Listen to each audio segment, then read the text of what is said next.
Hello student, चलिए start करते हैं आज की क्लास 11th अकाउंटेंसी। और चैप्टर हमारा वही है जो है इंट्रोडक्शन टू अकाउंटिंग। ओके, इसमें हमारे जो है एक तरीके से टॉपिक और बचते हैं थोड़े बहुत। ठीक है, और आज ये इस चैप्टर की लास्ट क्लास है, उसके बाद सेकंड चैप्टर स्टार्ट करेंगे। तो जो टॉपिक अभी आपके बचे हुए हैं मैं उनको करवा देता हूँ। ठीक है, जैसा आज का टॉपिक मैं स्टार्ट करता हूँ कि accounting as a source of information. ठीक है, accounting as a source of information मतलब क्या है सर इंफॉर्मेशन जो होती है ना उसको, यानी कि जो एक तरीके से अकाउंटिंग है उसको इंफॉर्मेशन का सोर्स बताया गया है। ठीक है, अकाउंटिंग के बिना इंफॉर्मेशन जो है एक तरीके से बेकार होती है। ठीक है, तो एक बार इसको जो है मैं बता देता हूँ। ठीक है, तो यहाँ पर जो है मैं लिख रखा है accounting is a considered the language of business. ठीक है, it communicate the result of business to management, owners, creditors. ठीक है, और मनी लेंडर्स। ठीक है, तो यहाँ पर जो है एक तरीके से अकाउंटिंग जो है इन्फॉर्मेशन का सोर्स कैसे कहा गया है वो मैं आपको बता रहा हूँ। देखिए, अकाउंटिंग को जो है एक तरीके से एक बिज़नेस की लैंग्वेज कहा जाता है। ठीक है, जिस तरीके से आपके कुछ थॉट्स होते हैं, आइडियाज़ होते हैं, व्यूज़ वगैरह होते हैं। ठीक है, तो आप लोगों को अगर दूसरों को वो बातें बतानी है, आइडियाज़ वगैरह जो है एक तरीके से एक्सपेक्ट करने हैं आपको, तो ऐसे में जो है आपको जो है एक तरीके से लैंग्वेज की ज़रूरत पड़ती है।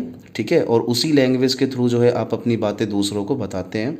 ठीक है, तो यहाँ पर भी सेम ही जो है एक तरीके से बात है कि जो अकाउंटिंग है वो अकाउंटिंग एक बिज़नेस की लैंग्वेज होती है जिसके थ्रू एक बिज़नेस, ठीक है, अपने प्रॉफिट लॉस को या अपनी फाइनेंशियल पोजीशन को जो है एक तरीके से जो वेरियस पार्टीज़ होती है, ठीक है, उनको जो है इंफॉर्मेशन प्रोवाइड करवाता है। ठीक है, तो यहाँ पर जो है ये छोटा सा टॉपिक था कि एक अकाउंटिंग जो है, ठीक है, उसको सोर्स माना गया है किसका, इन्फॉर्मेशन का। क्यों माना गया है? क्योंकि ये एक बिज़नेस की लैंग्वेज होती है।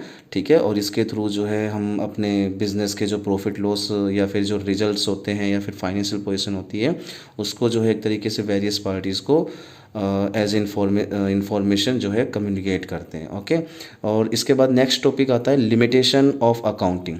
ठीक है, देखिए इसकी जैसे एक तरीके से हमने जो यूज़ थे या फिर जो एक तरीके से एडवांटेज थे वो हमने क्लास में रीड कर लिए थे। ठीक है, तो अगर एडवांटेज हैं तो इनका कुछ ना कुछ, इसकी कुछ ड्रॉबैक भी होगी।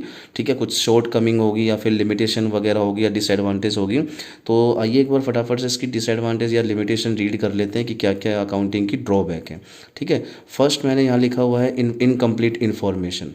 ठीक है, इनकम्प्लीट इन्फॉर्मेशन का मतलब क्या है सर कि अकाउंटिंग जो है एक तरीके से आप लोगों को इन्फॉर्मेशन जो है कम्प्लीटली नहीं प्रोवाइड करवाता। कैसे, सुनिए।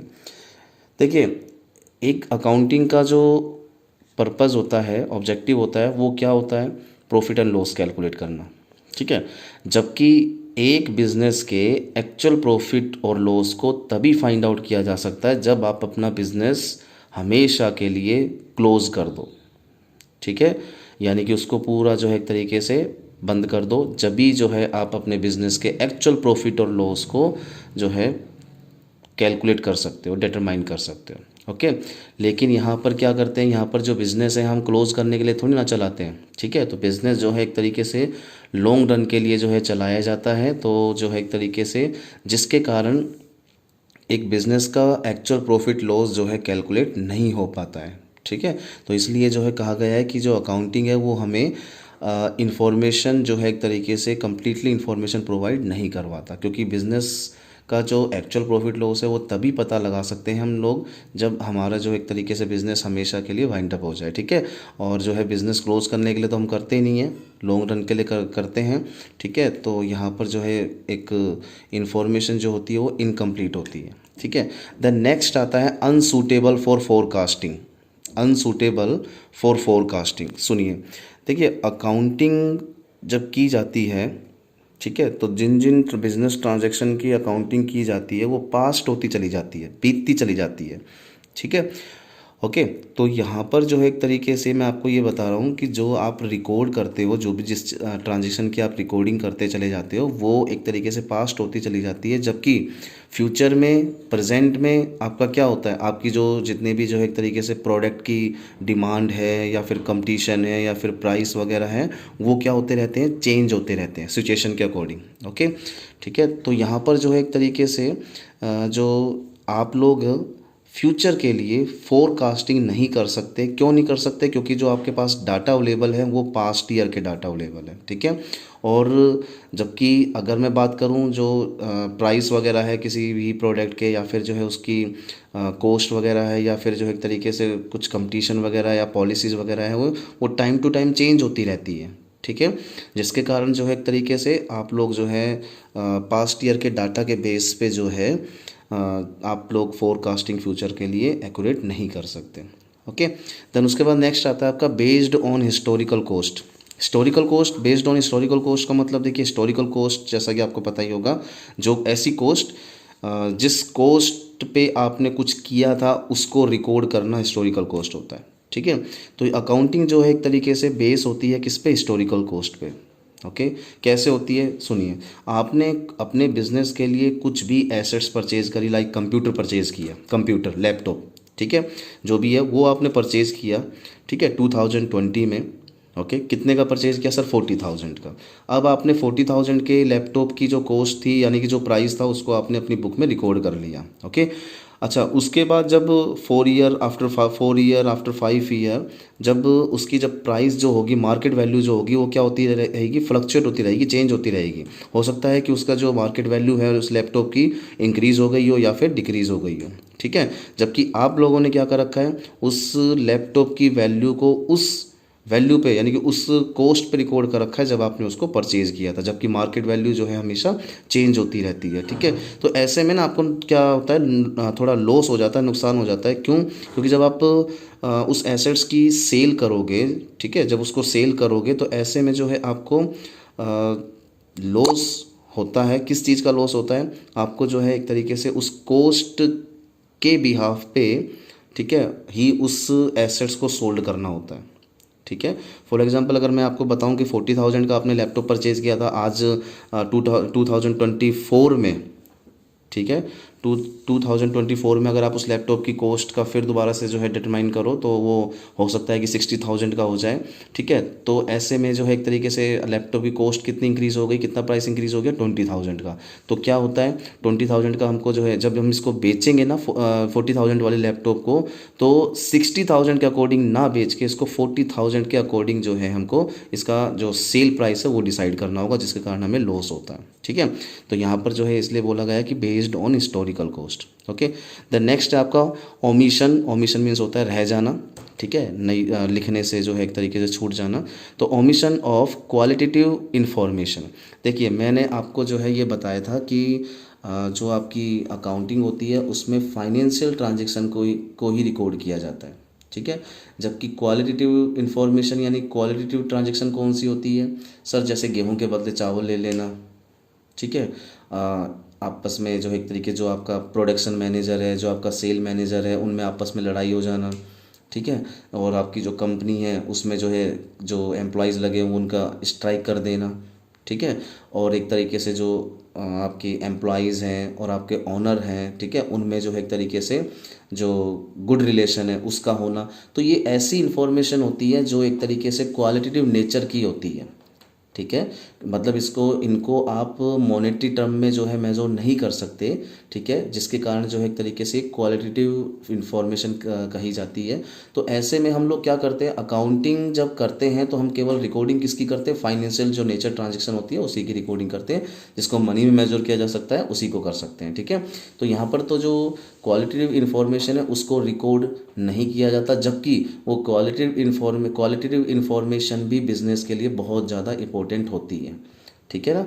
आगे बात समझ में, जैसे आप अपने कस्टमर को जो है सेटिस्फाई कर रहे हो या नहीं कर रहे, ठीक है, तो ये आप रिकॉर्ड नहीं करते। लेकिन अगर आप अपने कस्टमर को सेटिस्फाई नहीं करते, ठीक है, तो ऐसे में जो है एक तरीके से कस्टमर जो है आपके बिजनेस से हट जाता है, ठीक है, उसका रिलेशन टूट जाता है और आपके जो सेल है वो डिक्रीज़ होने लग जाती है और प्रॉफिट भी डिक्रीज़ होने लग जाता है, जिसके कारण जो है एक तरीके से बिजनेस को काफ़ी लॉस होता है। ओके, तो यहाँ पर यही बताया गया है कि जो अकाउंटिंग है उसमें केवल फाइनेंशियल नेचर की ट्रांजेक्शन को रिकॉर्ड किया जाता है, जबकि बिजनेस के लिए कुछ क्वालिटेटिव इंफॉर्मेशन भी बहुत ज़्यादा इंपॉर्टेंट होती है जिसको रिकॉर्ड करना चाहिए, बट ये अकाउंटिंग जो है केवल फाइनेंशियल नेचर की ट्रांजेक्शन को रिकॉर्ड करता है। तो ये भी इसकी एक ड्रॉबैक है, ठीक है।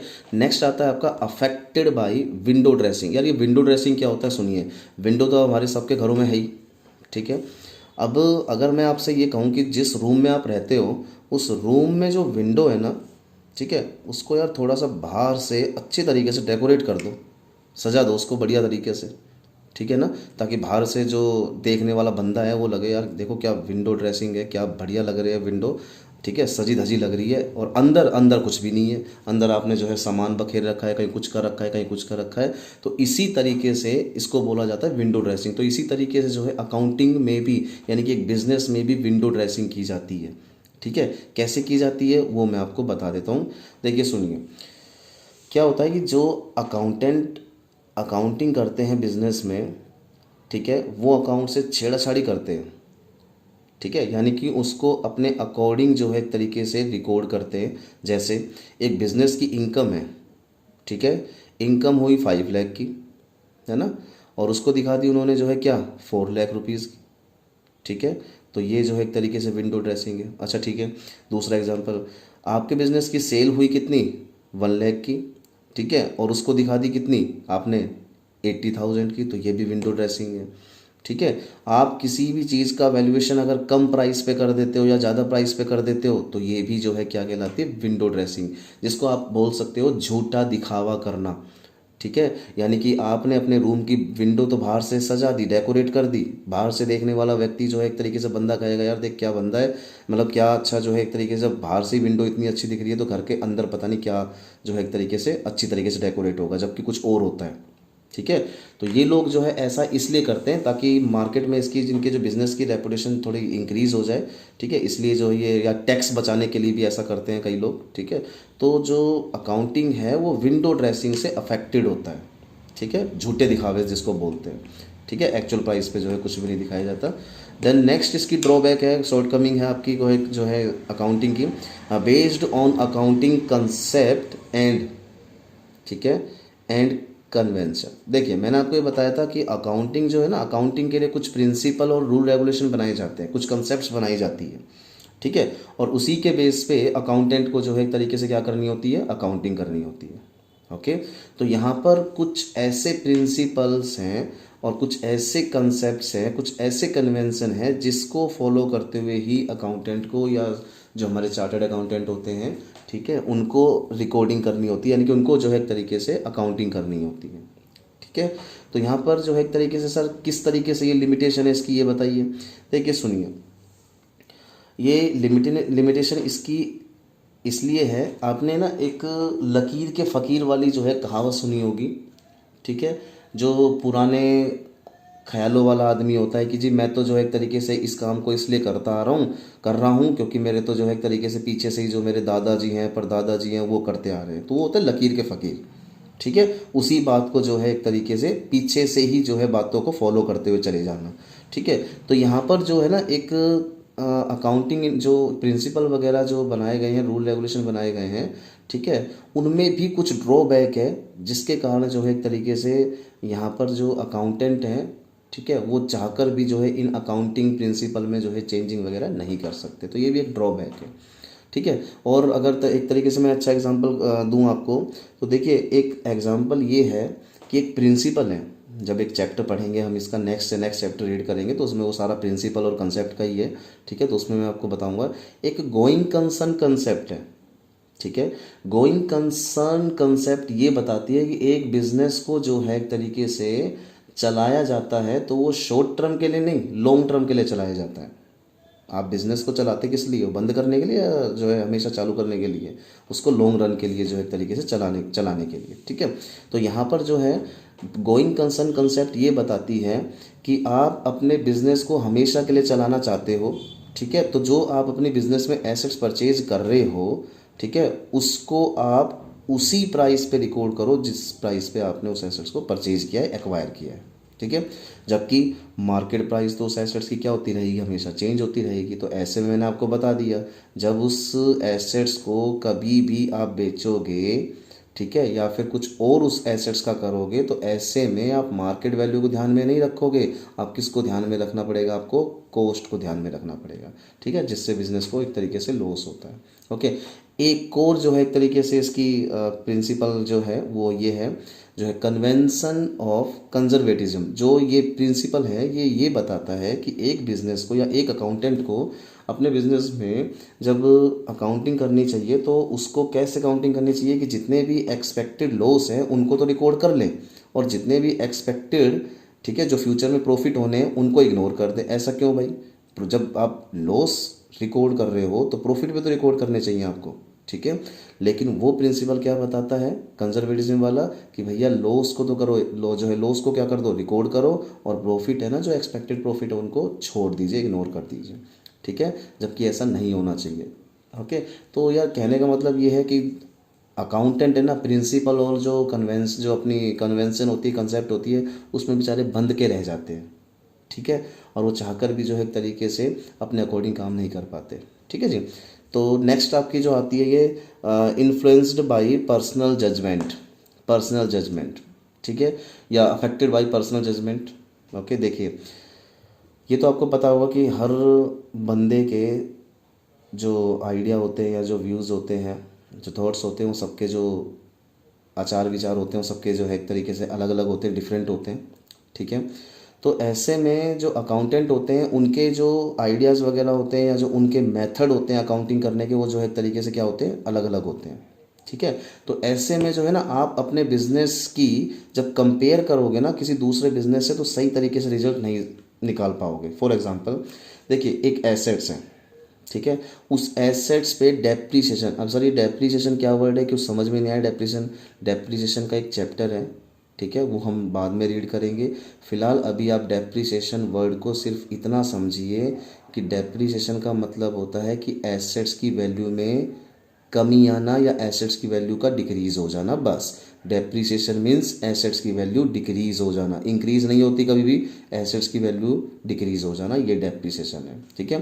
तो बिजनेस जो है एक तरीके से एसेट्स पे जब डेप्रीसिएशन चार्ज करेगा, ठीक है, तो एक बिजनेस तो जो है अलग मेथड से डेप्रीसिएशन चार्ज करता है, दूसरा बिजनेस जो है एक तरीके से, ठीक है, अलग डेप्रीसिएशन चार्ज करता है। तो ऐसे में क्या होगा, ऐसे में जो है जो अकाउंटेंट ये डेप्रीसिएशन चार्ज कर रहे हैं अपने बिजनेस में, एसेट्स पर, तो वो क्या होंगे, उनके जो एक तरीके से जो मेथड है वो चेंज हो जाते हैं, ठीक है, जिसके कारण जो है एक तरीके से आप अपने बिजनेस की दूसरे बिजनेस से कंपेयर नहीं कर सकते, एक बढ़िया रिजल्ट आप लोग नहीं निकाल सकते, ठीक है। तो ये जो है एक तरीके से इसकी ड्रॉबैक थी जो मैंने आप लोगों को बता दी। उसके बाद जो नेक्स्ट टॉपिक आता है हमारा, आता है वो कैरेक्टरिस्टिक्स या जो है एट्रीब्यूट ऑफ अकाउंटिंग इन्फॉर्मेशन, ठीक है। तो यहाँ पर जो है एक तरीके से क्या क्या कैरेक्टरिस्टिक है अकाउंटिंग इन्फॉर्मेशन की, वो मैं आप लोगों को बता देता हूँ। अकाउंटिंग इन्फॉर्मेशन, ठीक है, अकाउंटिंग इन्फॉर्मेशन जो है एक तरीके से वेरियस पार्टीज़ को प्रोवाइड करवाई जाती है, ठीक है, वेरियस, ये बात ध्यान रखें, अकाउंटिंग इन्फॉर्मेशन जो है वेरियस पार्टीज़ को प्रोवाइड करवाई जाती है, जो वेरियस पार्टीज़, कौन सी वेरियस पार्टीज़ जो आपके बिजनेस से कंसर्न है, रिलेटेड है, ओके, अपनी पर्सनल रिक्वायरमेंट के कारण। चलिए, तो फर्स्ट जो आती है इसकी, वो आती है रिलायबिलिटी। रिलायबिलिटी का मतलब क्या होता है सर? ट्रस्टेबल, कोई काम वेरीफाई होना, ठीक है, ट्रू एंड फेयर किसी चीज़ को करना, ठीक है। तो देखिए, हर बिजनेस की अकाउंटिंग इन्फॉर्मेशन कुछ इस तरीके की होनी चाहिए कि वो ट्रू हो, वेरीफाई हो और फेयर हो, ठीक है, ट्रस्टेबल हो, ठीक है, यानी कि सामने वाले एक बंदे का तुरंत उस पर जो है एक तरीके से ट्रस्ट हो जाए, वो रिलायबिलिटी होती है, ठीक है। ऐसी इन्फॉर्मेशन, अकाउंटिंग इन्फॉर्मेशन ऐसी नहीं होनी चाहिए जिससे जो है एक तरीके से लोगों को लगे कि यार ये तो झूठ है, ठीक है, इसको जो है एक तरीके से ये बेकार की इन्फॉर्मेशन है, कोई इसकी ये यानी कि ये यूजलेस है। तो ऐसा नहीं होना चाहिए, यानी कि एक बिज़नेस की जो अकाउंटिंग इन्फॉर्मेशन होती है वो रिलायबल होनी चाहिए, वो ट्रू एंड फेयर होनी चाहिए, उससे कुछ रिजल्ट निकलना चाहिए, ठीक है। अब तुम कहोगे सर ये ट्रू और फेयर कैसे बनाया जाता है अकाउंटिंग इन्फॉर्मेशन को, ठीक है। तो आप अपने पास एविडेंस रखिए। फॉर एग्जांपल आप अपने बिजनेस की अगर सेल कर रहे हो, परचेज कर रहे हो, ठीक है, तो ऐसे में क्या करो, ऐसे में जो है एक तरीके से आप लोग अपना बिल रखो। सेल करिए तो आप सेल जो है इनवाइस बनाइए, सेल बिल बनाइए। अगर आपने अपने बिजनेस में परचेज करी है तो परचेज इनवाइस यानी कि परचेज बिल बनाइए। हाँ, अगर कोई देखता है कि भैया ये परचेज जो है आपने दिखा रखी है, क्या पता ये गलत दिखा रखी हो, तो आप उसको जो है परचेज इनवाइस दिखा दीजिए, ठीक है। तो ऐसे में क्या होगा, ऐसे में परचेज बिल आपका जो है एक तरीके से ट्रू एंड फेयर जो है इंफॉर्मेशन प्रोवाइड करवाएगा, ठीक है, वो वेरीफाई कर देगा उस चीज़ को। तो कहने का मतलब ये है कि जो आपकी ये है आपकी रिलायबल होनी चाहिए अकाउंटिंग इन्फॉर्मेशन। ओके, देन उसके बाद नेक्स्ट आता है आपका रेलिवेंस। रेलिवेंस का मतलब ये है कि जो अकाउंटिंग इन्फॉर्मेशन होनी चाहिए वो यूजर्स की पर्सनल रिक्वायरमेंट के अकॉर्डिंग होनी चाहिए। रेलिवेंस मीन्स अकॉर्डिंग, ठीक है। तो रेलिवेंस का मतलब ये है कि जो जो यूजर्स को इन्फॉर्मेशन चाहिए ना भैया, केवल वही इन्फॉर्मेशन प्रोवाइड करवाए, आलतू फालतू मत बोलो, ठीक है। यूजलेस इन्फॉर्मेशन मत प्रोवाइड करवाओ, ठीक है जी। आगे बात समझ में, तो वो होती है रेलिवेंस, ठीक है। नेक्स्ट आता है अंडरस्टैंडेबिलिटी। तो अंडरस्टैंडेबिलिटी का मतलब क्या होता है सर? अंडरस्टैंडेबिलिटी का मतलब होता है कि जो अकाउंटिंग इन्फॉर्मेशन है वो वेरियस पार्टीज़ को इस तरीके से प्रोवाइड करवाई जानी चाहिए, उनकी प्रेजेंटेशन इस तरीके से होनी चाहिए कि उनको लैंग्वेज, ठीक है, यानी कि जब आप उस अकाउंटिंग इन्फॉर्मेशन को प्रोवाइड करवा रहे हो, प्रेजेंट कर रहे हो, तो उनको उनकी प्रेजेंटेशन एक इजी लैंग्वेज में होनी चाहिए, ठीक है, ताकि वो जो यूजर्स होते हैं वो जल्दी से जो है उसको अंडरस्टूड कर सकें, ठीक है। तो यानी कि अकाउंटिंग इन्फॉर्मेशन जो ऐसी होनी चाहिए, जो कि एक तरीके से उसकी प्रेजेंटेशन ऐसी होनी चाहिए ताकि हर यूजर्स के जो है वो समझ में इजी लैंग्वेज में आ जाए, ठीक है। कंपेरेटिबिलिटी। तो सर कंपेरेटिबिलिटी का मतलब क्या होता है? तो कंपेरेबिलिटी का मतलब होता है कि जब अकाउंटिंग इन्फॉर्मेशन इस तरीके की होनी चाहिए कि आप जो है एक तरीके से अपने बिजनेस में या दूसरे बिजनेस से कंपेयर कर सको। फॉर अगर मैं बात करूँ इंटर बिजनेस की, इंटर बिजनेस, ठीक है। इंटर बिजनेस का मतलब क्या होता है? इंटर बिजनेस का मतलब ये होता है कि सर आप अगर अपने बिजनेस की इंफॉर्मेशन यानी कि अपने बिजनेस की रिजल्ट, अपने बिजनेस का रिजल्ट का कंपेरिजन कर रहे हो दूसरे बिजनेस के रिजल्ट से, तो उसको बोला जाता है इंटर, ठीक है। आगे बात समझ में, इंटर कंपेरेबिलिटी बोला जाता है। अगर मैं बात करूं इंट्रा, तो इंट्रा का मतलब ये है कि सर हम अपने ही बिजनेस में लास्ट ईयर के जो डाटा है ना, लास्ट ईयर का जो रिजल्ट है उसके कंपेयर कर रहे हैं किससे? करंट ईयर के रिजल्ट से, तो उसको बोला जाता है इंट्रा कंपेरेबिलिटी, ठीक है जी। तो यहाँ पर जो है अकाउंटिंग इन्फॉर्मेशन इस तरीके की होनी चाहिए ताकि आप इजी वे में जो है लास्ट ईयर के डाटा जो है कंपेयर कर सको, ठीक है, करंट ईयर से। ओके, अच्छा, उसके बाद नेक्स्ट हमारा जो टॉपिक है वो आता है हमारा रोल ऑफ अकाउंटिंग। तो यार ये मैं ना फटाफट से बताता चला जाता हूँ, वैसे ये जो है एक तरीके से एडवांटेज वाला ही पॉइंट है।